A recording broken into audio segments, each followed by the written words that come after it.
Welcome to the Slop Temple. We pray this video helps. In this video, I will explain how to take low-exposure photos on iPhone. First, open your native camera app and prepare for your shot. To adjust exposure, simply tap anywhere on your screen to bring up the focus square. Immediately beside that square, a small sun icon will appear, which is your exposure slider. You can now drag this icon down to darken your image dramatically, allowing you to capture stunning, moody scenes with ease.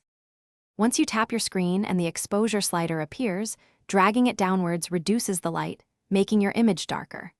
Conversely, dragging it upwards brightens it, offering precise control over your photo's mood.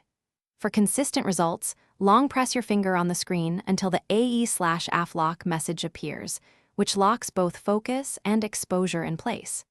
This ensures your settings remain constant, even if your subject moves slightly, or you shift your phone's position. For even more control beyond the native camera, consider downloading a third-party app such as Halide or Pro Camera.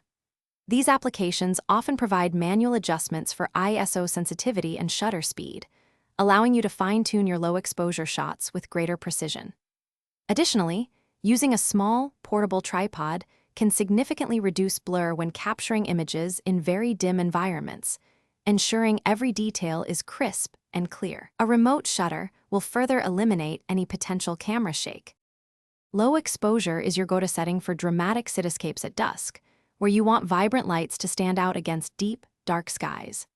It is also perfect for capturing fiery sunsets, enhancing the rich colors while preventing overexposure in the brightest parts of the scene.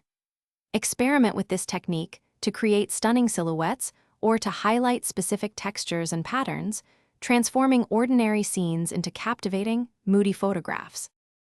Thanks for watching. Consider subscribing if we helped you.